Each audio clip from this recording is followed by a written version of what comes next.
श्री शंभू महादेवाच्या कृपेने आणि सहकार महर्षी शंकरराव मोहिते पाटील यांच्या आशीर्वादानं आणि महाराष्ट्र राज्याचे माजी उपमुख्यमंत्री माननीय श्री विजयसिंह मोहिते पाटील आणि सहकार महर्षी कारखान्याचे चेअरमन माननीय श्री जयसिंह मोहिते पाटील यांच्या मार्गदर्शनाखाली प्रगतीपथावर असलेला श्री शंकर सहकारी साखर कारखाना लिमिटेड सदाशिवनगरची नूतन संचालक मंडळ निवडणूक नुकतीच पार पडली आहे। यामध्ये मोहिते पाटील गटाचं वर्चस्व राखत पुन्हा विजय मिळवला। निवडणुकीनंतर आज कारखाना कार्यस्थळी चेअरमनपदी विधान परिषद आमदार माननीय श्री रणजितसिंह मोहिते पाटील यांची आणि व्हाईस चेअरमन पदी ॲडव्होकेट मिलिंद कुलकर्णी यांची बिनविरोध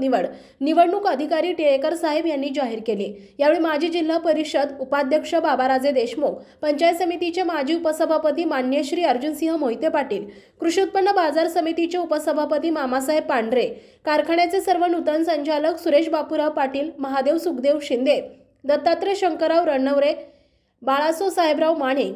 कुमार बबन पाटील, सुधाकर लक्ष्मणराव पोळ, मालोजीराव शहाजीराव देशमुख, प्रफुल्ल रंगनाथ कुलकर्णी, शिवाजी रामहरी गोरे, सदाशिव धोंडीबा वाघमोडे पाटील, रणजित ज्ञानेश्वर पाटील, बलभीम अंकुश पाटील, दत्तात्रय चांगदेव मिसाळ, सचिन औदुंबर लोकरे, अर्जुन भीमा धाईंजे, सौ लीलावती सोपान देवकर, सौ लीलावती नामदेव खराडे, रामदास गोविंद करणे, सुनील अप्पासो माने, माजी संचालक नंदन दाते, दत्ता चव्हाण, रमेश जगताप, सुरेश मोहिते, धोंडीराम नाळे, शिवामृत संचालक अरविंद भोसले, प्रताप सालगुडे, सरपंच वीरकुमार दोशी, उपसरपंच देवीदास ढोपे, सरपंच शिवाजी जाधव, शिवराज निंबाळकर, उदय धाईंजे, दादा पालवे, हुसेन मुलाणी, दादा पाटील, पराग भोरे, रामदास काळे, असलम मुजावर,